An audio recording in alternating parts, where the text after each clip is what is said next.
गुनाहों का देवता धर्मवीर भारती द्वारा रचित हिंदी साहित्य का एक अमर उपन्यास है। ये उपन्यास 1949 में प्रकाशित हुआ था, जब लेखक की आयु मात्र 23 वर्ष थी।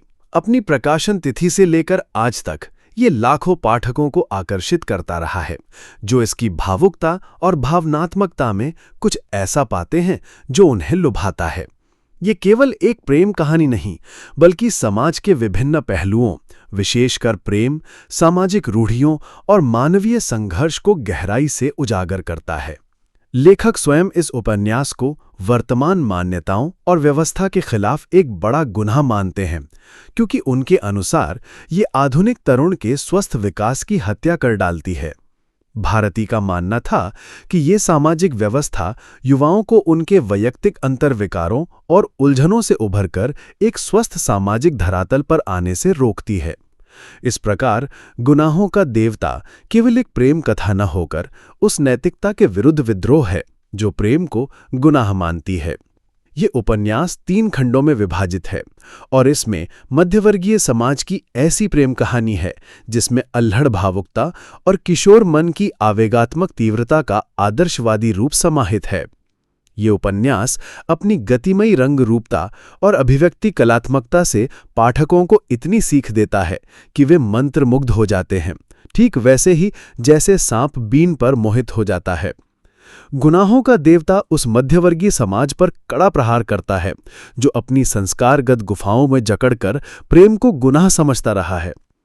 लेखक का मानना है कि ये उपन्यास बंद दिमाग की खिड़कियां जकड़ी चटकनियां खोल देता है। उपन्यास की अधिकांश घटनाएं प्रयाग यानी इलाहाबाद के आसपास केंद्रित हैं। कहानी के प्रमुख पात्र चंदर और सुधा हैं। चंदर डॉक्टर शुक्ला का एक प्रतिभाशाली और विवेकशील शिष्य था। डॉक्टर शुक्ला सुधा के पिता थे। सुधा की मां का देहांत बचपन में ही हो गया था और उसे उसकी बुआ ने पाला था। चंदर और सुधा के बीच धीरे धीरे स्नेह और आत्मीयता बढ़ती है, जो अंततः गहरे प्रेम में परिवर्तित हो जाती है। यह आत्मीयता तब और गहरी होती जाती है जब चंदर डॉक्टर शुक्ला के घर में एक सदस्य की तरह रहने लगता है और सुधा के साथ उसका भावनात्मक जुड़ाव और भी मजबूत हो जाता है। उनके बचपन के खेल, शरारतें और पढ़ाई लिखाई सब साथ साथ चलती हैं, जिससे उनका रिश्ता केवल दोस्ती से कहीं बढ़कर हो जाता है। वे एक दूसरे के विचारों, भावनाओं और सपनों को समझते हैं, जिससे उनका प्रेम पवित्र और गहरा बनता है। समय बीतने के साथ बुआ सुधा की शादी की बात करती हैं। डॉक्टर शुक्ला पहले तो मना करते हैं, लेकिन अपनी बहन की बात को अधिक समय तक टाल नहीं पाते और अंततः सुधा की शादी कैलाश के साथ तय कर देते हैं।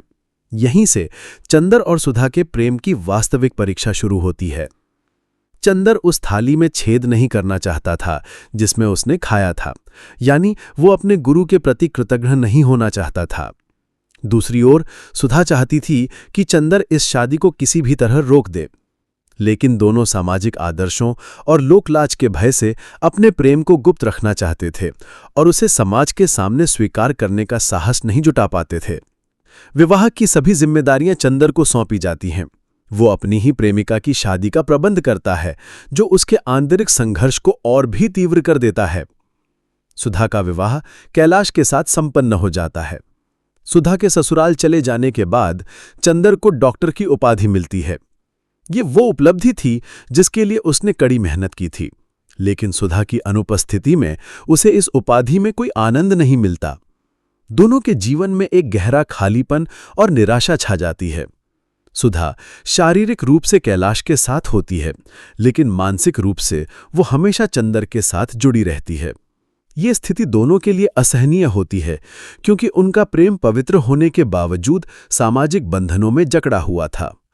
इस निराशा और मानसिक अशांति से परेशान होकर चंदर भौतिक जीवन में शांति खोजने की कोशिश करता है और पम्मी का हाथ थामता है। पम्मी भी चंदर को चाहने लगती है, लेकिन चंदर अपने पहले प्यार सुधा को भूल नहीं पाता। उसका मन किसी और में नहीं लगता और वो लगातार अपने अतीत और सुधा की याद में खोया रहता है।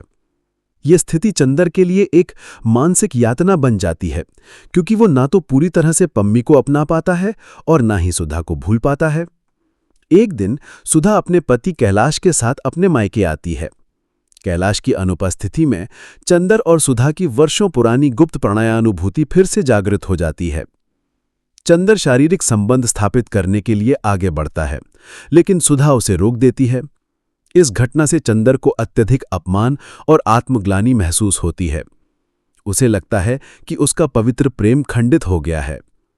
चंदर इस कार्य के लिए सुधा से माफी मांगता है और सुधा उसे माफ कर देती है। ये घटना दोनों के पवित्र प्रेम को एक नया आयाम देती है, लेकिन साथ ही उन पर एक भावनात्मक बोझ भी डालती है। चंदर घुटन महसूस करता है और सुधा की स्थिति भी ठीक वैसी ही होती है। वो धीरे धीरे खाना कम कर देती है, जिससे उसकी तबीयत बिगड़ने लगती है। ये उनके आंतरिक संघर्ष का एक शारीरिक प्रकटीकरण था। इसी बीच विंती के विवाह संबंध में ठीक जगह ना मिलने के कारण डॉक्टर शुक्ला और बुआ की मानसिक स्थिति भी बिगड़ने लगती है। परिवार में एक के बाद एक समस्याओं से सभी गहरे अवसाद में चले जाते हैं। दूसरी ओर गेसु के जीवन और चरित्र को देखकर चंदर के मन में फिर से आदर्शों का भाव जागृत हो जाता है। उसे सुधा की महत्ता का गहरा आभास होता है और वो अपने किए पर पछतावा करता है। एक बार चंदर सुधा को लेने स्टेशन जाता है। सुधा भी अपनी पिछली बातों को भुलाती हुई चंदर की बातों पर विश्वास करने लगती है। उनके बीच का संवाद उनके गहरे भावनात्मक जुड़ाव को फिर से मजबूत करता है, लेकिन नियति कुछ और ही चाहती है। सुधा को गर्भपात होता है, जिससे उसकी तबीयत और अधिक बिगड़ जाती है। वो बीमारी की हालत में भी लगातार चंदर का नाम जपती रहती है। चंदर को तार करके बुलाया जाता है। सुधा स्वपीड़न विकृति यानी मैसोशनिज्म का शिकार हो जाती है, जिसमें उसे जीने में कोई रुचि नहीं रहती। उसकी एकमात्र इच्छा थी कि वो मरकर दूसरे जन्म में चंदर की अर्धांगिनी बने। बीमारी के अंतिम क्षणों में जब चंदर को बुलाया जाता है तो वो विंती से कहती है कि मैं झुक नहीं सकती, विंती यहाँ आप। हाँ, चंदर के पैर छू, अरे अपने माथे में नहीं पगली, मेरे माथे में लगा दे। इस प्रकार सुधा के प्राण निकल जाते हैं। सुधा की मृत्यु चंदर के लिए एक गहरा आघात थी। वो सुधा की अस्थियों को जल में प्रवाहित करता है, जो उसके जीवन का एक अध्याय था। सुधा की मृत्यु के बाद चंदर विंती को अपना लेता है। उपन्यास का समापन यहीं होता है। गुनाहों का देवता मध्यवर्गीय समाज की एक श्रेष्ठ प्रेम कहानी है। उपन्यास की कथा प्रारंभ से लेकर अंत तक पाठक को बांधे रखने में सफल रही है। ये केवल एक प्रेम त्रिकोण की कहानी नहीं, बल्कि सामाजिक दबावों, आदर्शों, नैतिकता और मानवीय भावनाओं की जटिल ताने बाने को दर्शाती है। चंदर और सुधा का प्रेम पवित्र होते हुए भी समाज की रूढ़ियों और आदर्शों की बेड़ियों में जकड़कर दम तोड़ देता है। ये उपन्यास पाठक को सोचने पर मजबूर करता है कि क्या सामाजिक मान्यताएं और नैतिक आदर्श वास्तव में व्यक्ति के सच्चे प्रेम और भावनाओं से बढ़कर होते हैं। ये दिखाता है कि कैसे समाज की बनाई हुई सीमाएं व्यक्तिगत खुशी और संतुष्टि को छीन सकती हैं। गुनाहों का देवता हिंदी साहित्य में एक मील का पत्थर है, जो आज भी अपने मार्मिक कथानक और गहन भावनात्मकता के लिए पढ़ा और सराहा जाता है।